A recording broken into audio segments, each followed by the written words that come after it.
त्याग, संयम आणि समर्पणाचे प्रतीक असलेल्या त्यागमूर्ती माता रमाई आंबेडकर यांच्या जयंतीनिमित्त श्रीरामपूर येथे अभिवादन कार्यक्रम व स्नेहभोजनाचे आयोजन करण्यात आले होते.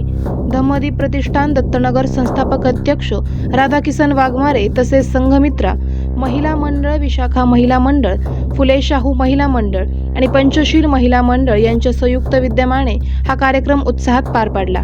या कार्यक्रमासाठी शंभूक विद्यार्थी वसतिगृह श्रीरामपूर येथील विद्यार्थ्यांना विशेष निमंत्रित करण्यात आले होते. वसतिगृहातील विद्यार्थ्यांनी माता रमाई आंबेडकर यांच्या गौरवशाली जीवनावर आधारित प्रेरणादायी गीते सादर करून उपस्थितांची मने जिंकली.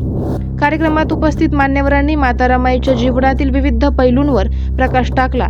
अशोक दिवे सर यांनी माता रमाईच्या संयम, सहनशीलता व कष्टमय जीवनाची माहिती देत विद्यार्थ्यांनी त्यांच्या विचारांपासून प्रेरणा घ्यावी असे आवाहन केले. विशाल वाघमारे आणि सुशांत वाघमारे यांनी डॉक्टर बाबासाहेब आंबेडकर यांच्या जीवन प्रवासात माता रमाईचा असलेला अमूल्य पाठिंबा आणि त्याग अधोरेखित केला.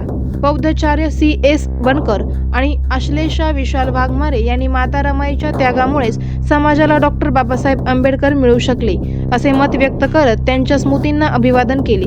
यावेळी माजी अर्थ व बांधकाम समिती सभापती अहिल्यानगर जिल्हा परिषद बाबासाहेब दिघे, दत्तनगर ग्रामपंचायत सदस्य किरण खंडागळे, डॉक्टर सुधीर ब्राह्मणे, विशाल पठारे यांनी धम्मदीप बुद्धविहार दत्तनगर येथे थेट येऊन अभिवादन केले. या कार्यक्रमाला नागरिक व विद्यार्थी मोठ्या संख्येने उपस्थित होते. माता रमाबाई आंबेडकर यांच्या प्रतिमेस पुष्पहार अर्पण करून आणि स्नेहभोजनाने कार्यक्रमाची सांगता करण्यात आली. करायचं आहे लाईव्ह कार्यक्रम किंवा आहे कसले आंदोलन, जनसामान्यपर्यंत पोहोचेल आपला हक्काचा आवाज जनतेचा. बातमी व जाहिरातीसाठी संपर्क करा स्क्रीनवर दिलेल्या नंबरवर.